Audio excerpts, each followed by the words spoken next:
Olá, queridos alunos, retornando aos nossos estudos, vamos continuar no capítulo 7, parte 2, da volta do espírito à vida corporal. Estudamos o contrário, o desencarne, agora vamos estudar quando retornamos ao educandário. E que momento isso acontece e como reage esse espírito. Aliás, reagir já falamos na primeira parte e mostramos a perturbação do espírito quando ele está para reencarnar. Nós vamos entender alguns processos e, como de costume, deixamos sempre uma pergunta para vocês pensarem, até o final tentarmos responder. Por que a doutrina espírita é defensora veemente do não aborto? Ele é só porque é uma questão religiosa? Será que é só por uma questão moral? Ou tem outras implicações nesta questão? Vamos ver? Não se esqueça de se inscrever no nosso canal, ativar o sino para receber notificações de novas postagens e, se estiverem gostando, dá um like pra gente.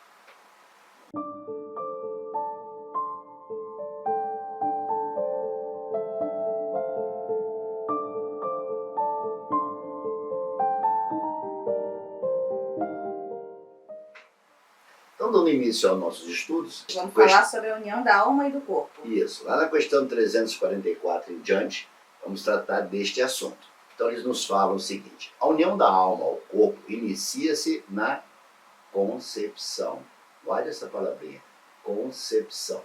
Mas se completa com o nascimento, se ligando através de laços fluídicos.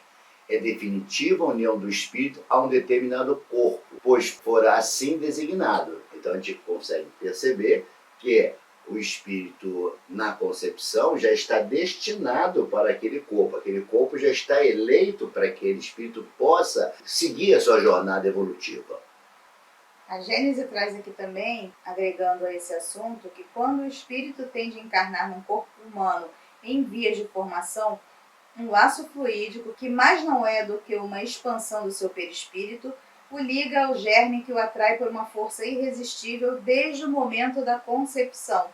À medida que o germe se desenvolve, o laço se encurta.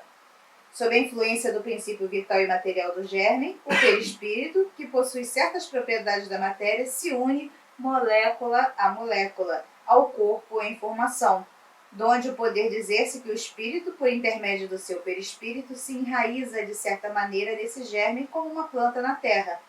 Quando o germe chega ao seu pleno desenvolvimento, completa a união. Nasce então o ser para a vida exterior.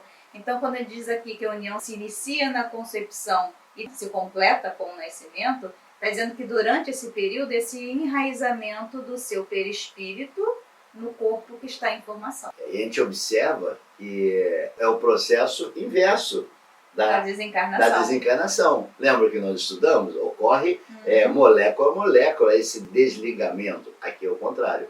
Aqui há um enraizamento molécula a molécula. Entretanto, dado que os laços fluídicos ainda são tenros, o arrependimento do espírito, a reencarnação, pode ali ocorrer e teremos o fenômeno do natimorto. Então o espírito pode renunciar? Pode. Ele pode entrar numa situação de medo, uma situação de receio. As perturbações que falamos na aula passada? Exatamente. Vamos tentar imaginar a seguinte cena. O encarnado não tem esse conhecimento, mas o espírito tem. Imagina que ele vai reencarnar em alguém que ele prejudicou muito. Será que ele vai reencarnar feliz?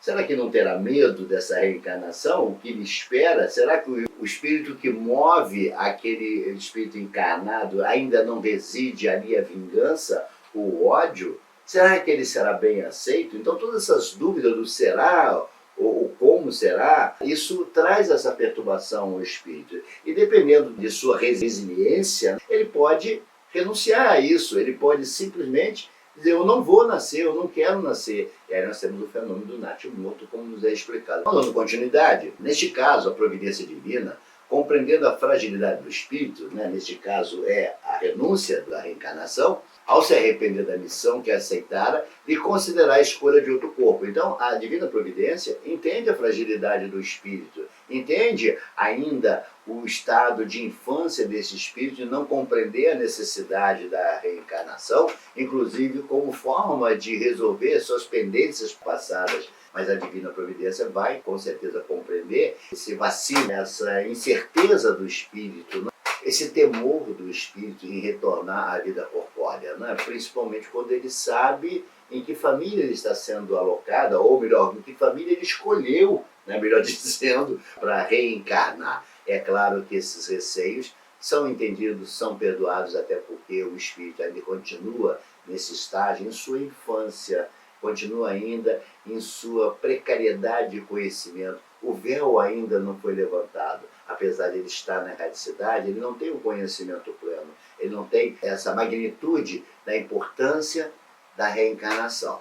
Então, por outro lado, se o corpo perece por uma anomalia física, outro corpo poderá ser escolhido. Então ele também te mostra que pode ocorrer do veículo não estar adequado ou o veículo não está com a formação completa e aí sim esse espírito deixará de reencarnar. Mas isso vai colocar ele no final da fila? Não, não é isso que ocorre. Ele está te dizendo, um outro corpo poderá escolher, porque aquele corpo não estava perfeitamente desenvolvido, perfeitamente harmonizado para abrigar um espírito. E nós não estamos falando daquele corpo que o espírito, por uma questão de responder às suas faltas, de ele ter necessariamente que remir as suas faltas, vai receber um corpo debilitado. Não, não é isso que nós estamos falando. Nós estamos falando com aquele corpo que ele não tem condições de vida, ele está precário, falta elementos para dar continuidade àquele corpo, falta órgãos que vai nutrir ou manter aquele corpo. Então, neste caso, é que vai ser dado a ele um novo corpo para que ele possa cumprir a sua jornada regressiva ao educandário. Por outro lado, lá na questão 346, ele nos fala das mortes prematuras dos bebês. Por que isso ocorre? Como assim o bebê recém-nascido vai desencarnar? Ele fala o seguinte: estão ligados às imperfeições da matéria, o que muitas das vezes tem a ver com a reeducação do espírito que estão a concebê-los. Então, está te mostrando aí a participação do quê? Dos pais. Para quê? Da família. Então, essa perda ela tem a ver também com reeducar, com a reformulação desse núcleo familiar, para que compreenda algumas falhas, alguns equívocos, não só nesta existência, como na existência pretérita. Então, a perda é ruim essa ideia, né, de perda, mas esse desenlace do bebê, que causa tanta dor à família, ela tem a ver com educação, ela tem a ver com ensinar o núcleo familiar também ao espírito que também está reencarnando, que também está colhendo informações ali valiosas para a próxima jornada. Então, como uma ligação da alma ao corpo somente se completa com o nascimento, não tendo concluído, o espírito em uma consciência tem desse evento. Assim, a sua morte não guarda grandes importâncias, ficando mais uma prova a seus pais do que a eles mesmos. Então está te mostrando que existe já ali o véu do esquecimento. O espírito não tem essa percepção, veremos mais à frente em outras questões, mostrando que esse evento doloroso ele tem mais o sentido para os pais, para a família, do que para o espírito que reencarna. E lá na questão 348 a 349 ele nos fala: é dado algumas vezes ao espírito o conhecer da brevidade ou a probabilidade do seu corpo viver. Entretanto, quando faz essas escolhas com o intuito de fugir de suas provas, ali reside uma renúncia de missão. Então está te mostrando o quê? Que o espírito tem a possibilidade, em alguns casos, de saber esse final dele, esse destino dele antes do nascer. Sim, mas não com o intuito de fugir das provas. Ou porque seja, quando eu vou ele fazer uma faz... reencarnação que será breve, meu sofrimento será breve e eu volto logo para o plano espiritual. Isso. E aí, se ele está pensando assim, ele realmente está fugindo da sua missão. Aí você tem uma renúncia de missão. E aí é um outro tratamento, é uma outra forma. Quando uma encarnação de um espírito falha antes do nascimento, a nova reencarnação não ocorre de imediato, pois é necessário que ele tenha tempo de proceder à nova escolha, a menos que a reencarnação imediata corresponda à anterior determinação. Então está te dizendo, pode ocorrer? Sim. Mas é tão longa assim quanto o desencarne normal? Não, é menor, até que haja uma reorganização dessa reencarnação desse espírito.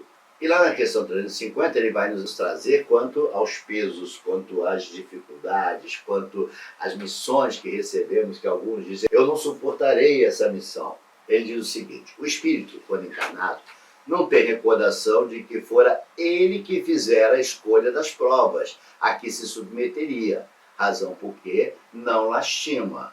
Entretanto, pode julgar que o fardo lhe é pesado, quando então busca a renúncia da missão pelo suicídio. Então, o espírito vai renunciar, ele vai entender que o peso é muito forte, né? E a gente sempre abre um breve comentário, porque o suicida ele não quer morrer, ele não quer perder o contato com seus familiares, não, não é isso. Ele quer se livrar das dores, do sofrimento, é isso que ele quer. Ele não quer a morte, não é isso que o suicida busca. Ele não quer dar brevidade à sua vida, não. Ele quer tirar essa dor, tirar esse peso que tanto machuca e pela sua falta de compreensão que isso faz parte de nosso processo evolutivo, de nosso progresso, ele renuncia tirando a sua própria vida.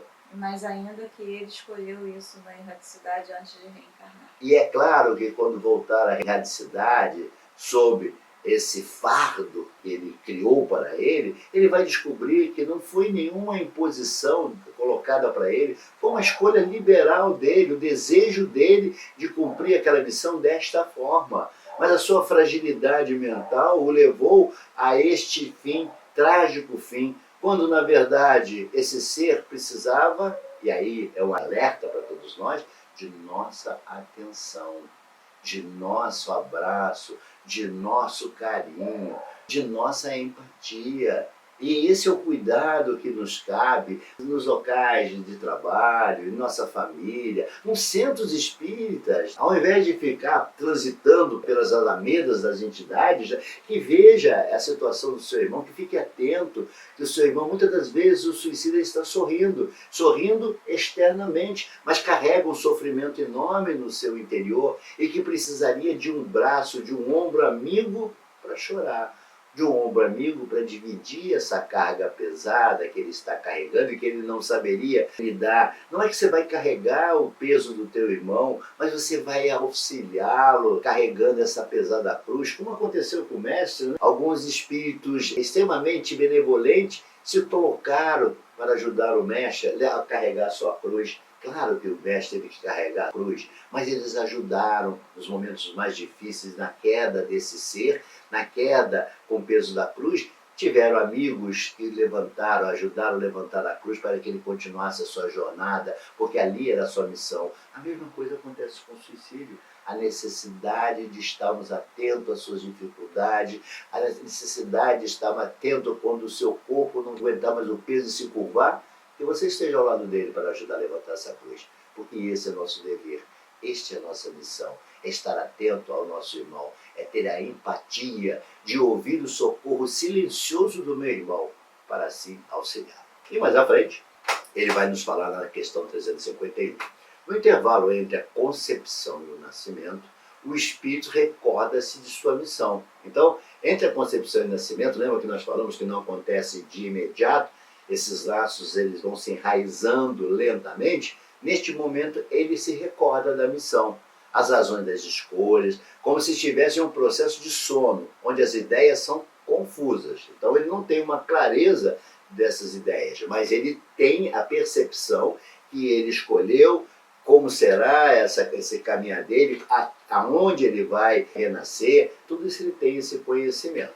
Na medida em que se aproxima o nascimento, aumenta-lhe a perturbação. Ou seja, durante todo esse processo entre a concepção e o nascimento, essa perturbação ela vai aumentando e aí mais confuso ele vai ficando.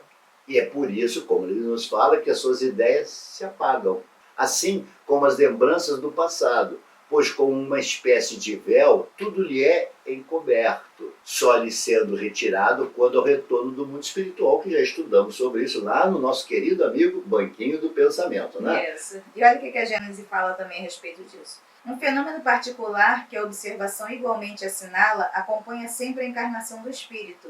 Desde que este é apanhado no laço fluídico que o prende ao germe, entra em estado de perturbação, que aumenta à medida que o laço se aperta, perdendo o espírito nos últimos momentos toda a consciência de si próprio, de sorte que jamais presencia o seu nascimento.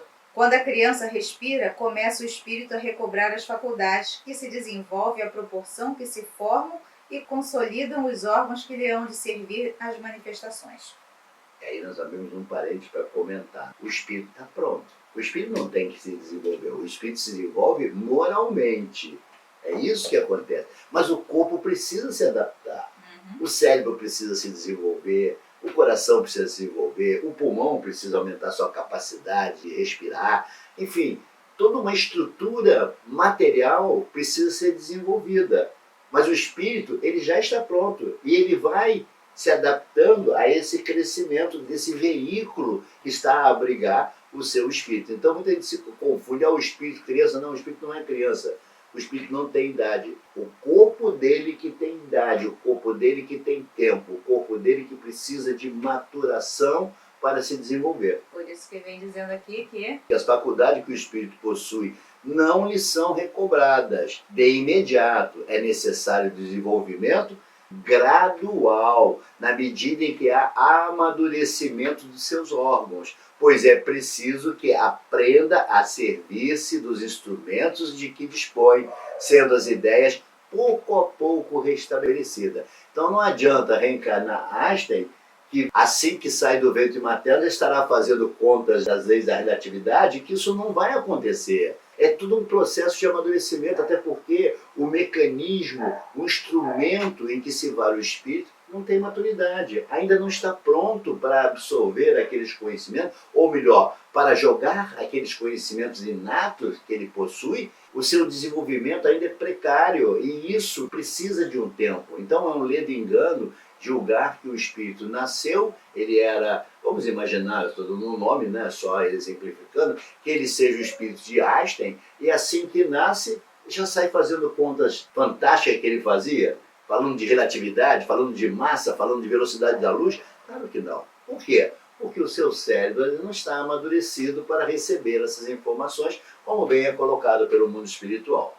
E ele nos fala lá na questão 353 sobre a questão do feto. O feto ainda não tem uma alma completamente ligada a ele, porque nós já estudamos que essa ligação, esse enraizamento, o espírito ao corpo, ele acontece molécula a molécula, lentamente germinando, dando até um exemplo de uma semente, germinando até que essas raízes se completem e haja a ligação desse laço fluídico entre matéria e espírito. Que se dá com o nascimento.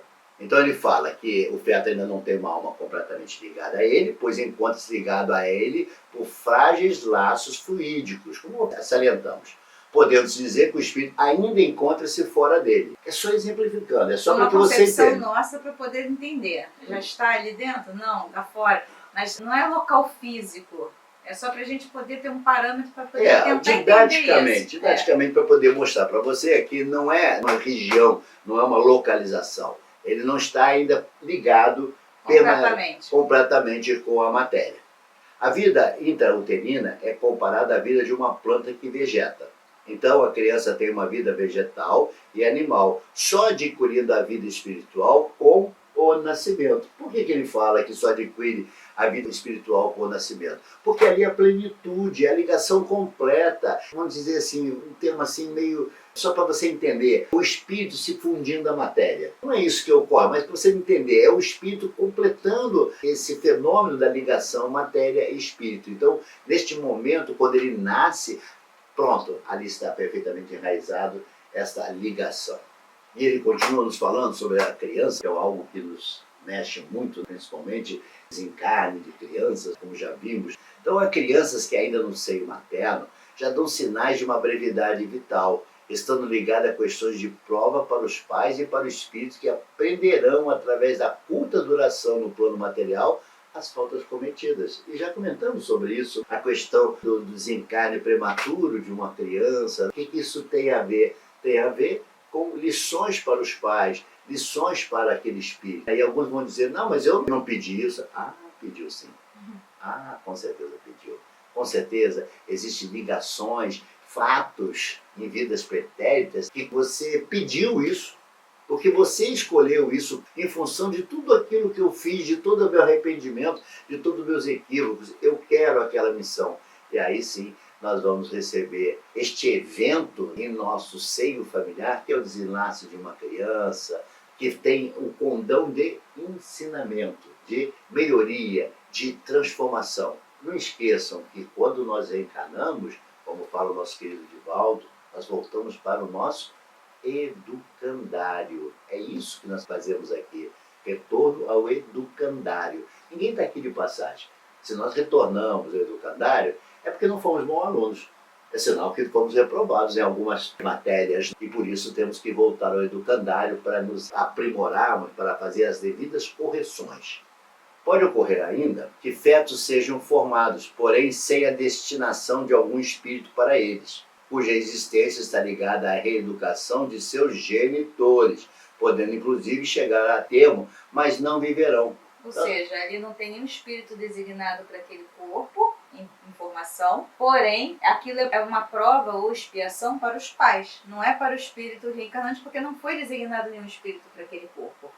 E essa questão, ela nos remete lá em Evolução em Dois Mundos, mostrando com clareza que são coisas distintas, são coisas que evoluem de formas distintas, a matéria e o espírito. Aqui é uma clareza disso, que a matéria pode se desenvolver sem a ligação desse. Então mostra que a matéria ela tem uma certa independência do espírito, sim.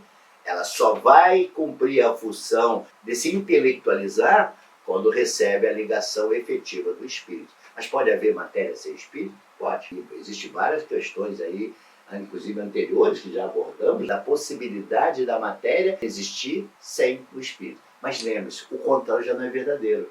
O espírito, para que ele possa progredir, ele precisa intelectualizar a matéria. Ele necessita reencarnar. Não há como o espírito evoluir se não passar por esse processo da reencarnação. Então, a matéria pode sobreviver sem a presença do espírito? Sim, mas o espírito não pode evoluir sem a presença do corpo. Porque o corpo é o veículo que leva ao seu progresso, que leva à sua transformação, que leva a ter experiências para seu crescimento no plano espiritual. Então há de se reafirmar que necessariamente com o nascimento, ali está encarnado um espírito. Eu acho que respondemos dessa forma a questão que perguntamos no início. Então, por que a doutrina espírita é contrário ao aborto, contrário a ceifar a vida? Porque entende que no momento que ocorre a concepção, no momento que está destinado aquele corpo para aquele espírito, ali já nasce a vida, ali já tem um projeto. E paremos para pensar, toda vez que eu vou romper esse elo evolutivo, eu estou trazendo sérios problemas ao espírito. Porque você está negando àquele espírito a possibilidade de reencarnar. E sabemos que o reencarnar tem a ver com evolução, tem a ver com melhoria, tem a ver com oportunidade de voltar ao educandário para correções de suas faltas. E quando esse espírito é ceifado da sua vida e dá continuidade a esse progresso, o que será que acontece com esse espírito? Será que ele olha isso com bons olhos? Será que ele vai aceitar essa condição pacificamente? Ou ali nasce também a possibilidade de termos conquistado mais um desafeto em nossa jornada evolutiva? Sim, porque vamos analisar. A frustração já vai ocorrer. Independente do grau de evolução daquele espírito, a frustração vai ocorrer. Agora, se ele é um espírito que já tem um bom entendimento, ele vai perceber que a fragilidade do ser, que abortou a missão, que desistiu dessa missão de ser pai ou ser mãe. Agora, se esse espírito ainda não alcançou um grau razoável de entendimento, ele vai entender aquilo como uma violação ao seu direito. Sim. Ele vai entender aquilo como uma privação da sua oportunidade de evoluir. E aquilo vai causar para ele revoltas. E aquilo pode causar sentimentos ruins. E aquilo pode causar ódios. E aí, como você mesmo falou, ele está criando mais um desafeto. E esse desafeto pode vir mais tarde, como nós vamos estudar, não vou dar spoiler agora, mas a gente vai estudar, pode vir a ser um obsessor. Mas de qualquer forma, há de se pensar também. Aquele que praticou o ato de forma inconsciente, por falta de conhecimento, pela sua pura e simples ignorância, terá que carregar o peso desse erro pela eternidade. Tem uma citação que eu gosto muito que fala sobre a gravidade. O fato de você desconhecer a lei da gravidade não vai impedir que, se você jogar uma pedra para o alto, ela caia na sua cabeça. Exato. Ou seja, a lei está ali. O fato de você não conhecê-la não vai impedir que ela exerça a sua finalidade. Então, o fato de você transgredir uma lei divina, mesmo que seja por desconhecimento, não quer dizer que você não vai sofrer as consequências dessa transgressão. Verdade. Mas também temos que pontuar, pelo fato da lei existir e eu ser um transgressor, eu não preciso carregar essa bola de ferro pela eternidade. Eu preciso me perdoar, eu preciso me penitenciar, eu preciso me arrepender, porque agora eu tenho consciência, mas na certeza que eu terei que responder por esse ato gravoso que pratiquei. Isso não tem a menor dúvida. Não existe aquele passar a mãozinha em cima, né? Vai, não peque mais, está perdoado. Nós sabemos que isso não é E verdade. tentar lenir o sofrimento que causamos. Então, carregaremos a pedra eternamente? Não. Assim como é dado ao Espírito, pela providência divina, a oportunidade de reconstruir esse seu arrependimento, também é dado ao encarnado pelos seus equívocos, pelos seus erros. Então, no momento em que ele realizou a ação, ele desconhecia a lei? Sim, mas a lei está lá, ela existe. Os efeitos, as consequências da transgressão, ele terá que responder num dado momento, o encarnado, o desencarnado, né? E aí nós entendemos algumas vezes, né, o desencarne de crianças de eternidade como uma resposta ao espírito para compreender suas transgressões passadas, mas tudo isso é preciso entender que faz parte da nossa jornada, de nossa experiência, e os erros são escolhas nossas. E na medida em que escolhemos esses equívocos, nós vamos também amadurecendo, vamos descobrindo que foram escolhas erradas, foram escolhas equivocadas, e vamos reescrevendo uma história final. É isso que estamos fazendo aqui, é por isso que estamos reencarnando, é por isso que estamos voltando ao educandário. Então, aquele ser que praticou esse abominável ato, esse infame ato contra a vida, ele não será encarcerado pelo resto da sua eternidade. Não é verdade? A providência divina olha os erros nossos, tem a compaixão para os erros nossos. Não é nos perdoar de nossas faltas, mas ter compaixão para com os nossos equívocos, entendendo que faz parte dessas experiências a nossa evolução. Tão verdade isso que o Mestre, ao final de sua jornada terrena, disse o quê? Pai, perdoai-os porque eles não sabem o que fazem. Então, nota, o Criador nos coloca o perdão em nossas mãos. Então, o meu alerta é para aquele que transgrediu a lei, não carregue eternamente esse peso e se martirizando e não evoluindo e travando o seu crescimento porque cometeu um equívoco. Sim, foi cometido equívoco. Assuma a responsabilidade. Eu cometi esse equívoco, mas eu vou corrigi-los. Eu vou tornar a vida mais feliz. Reafirmando tudo que falamos sobre a questão do aborto, a gravidade desse ato, lá na questão 357 a 360, o mundo espiritual nos adverte, trazendo luzes. Note, lá em 1857, o mundo espiritual já nos socorria, já nos dizia qual o caminho a ser seguido, como devemos nos portar. E ele fala o seguinte: a questão do aborto, uma das mais complexas para o espiritismo, unifica a recuperação, a experimentação do espírito, razão por que terá que recomeçar na senda evolutiva, que já também comentamos. Assim, uma mãe, um pai ou todo aquele que participar direto ou indiretamente para a ocorrência do evento está a praticar um crime. Então não é só quem é submetido ao aborto que é criminoso, não. Todos aqueles que participaram, todos aqueles que de alguma forma induziram a ocorrência daquele evento são responsáveis. O aconselhamento torna-se você um responsável. Quando você, com seu amiguinho, sugere, lança a ideia de não, você aborta que é mais fácil. Claro que você é responsável. Há casos em que, para salvar a vida da mãe, onde ela e o feto correm grave risco de vida, permite-se sacrificar o feto, pois, como foi dito, a ligação do espírito ao corpo se finaliza com o nascimento. Então, é melhor sacrificar o que não existe do que o que existe, pois aquele está somente ligado por laços fluídicos. Então, há uma exceção de regra, não há uma rigidez nessa regra. Então, entre a mãe e o feto, a mãe que já conta no mundo dos encarnados e o feto que ainda está em vias de reencarnação, dá-se prioridade àquele que já existe no nosso mundo. E aí ele encerrando essa questão, quanto ao feto, quanto ao natimoto, que deve gozar do mesmo respeito de qualquer formação corpórea, porque ali existe uma criação divina. Então ele fala, há de se dispensar, tanto a criança que morre nos primeiros dias de vida, como ao natimoto, ao mesmo respeito, pois ambos são produtos da criação divina e cumpriram a missão para a qual lhe foi imposta. Então essa ideia de colocar no vidrinho de formal para guardar, né, excetuando os casos da ciência que usa isso como um instrumento de estudo,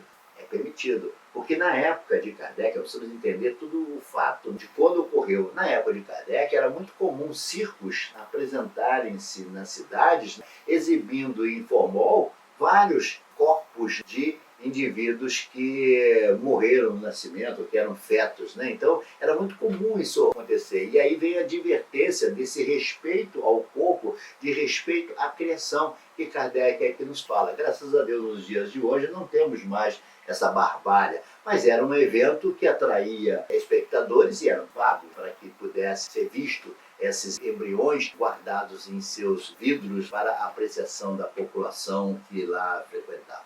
Encerramos mais um episódio, esperamos que vocês tenham entendido e compreendido que esse é o objetivo, entendendo que a vida ela surge na concepção, daí a nossa resistência em não aceitarmos o aborto, lutarmos fortemente contra essa possibilidade, chamada de esse modismo. Nós entendemos, a doutrina entende que a mulher ela tem o direito sobre o seu corpo, mas ela não tem o direito sobre o corpo que não é dela. Isso não. Ela tem direito sobre o seu corpo, indubitavelmente, mas não tem o direito sobre o corpo que não lhe pertence. E essa voz precisa ser ouvida. E quem faz essa voz ser ouvida somos nós, que gritamos e batemos forte contra esse propósito, contra essa aberração da destruição da vida ainda em formação. Esperamos vê-los no próximo episódio e que todos fiquem em paz, que a paz do Mestre Jesus habite em todos os nossos corações.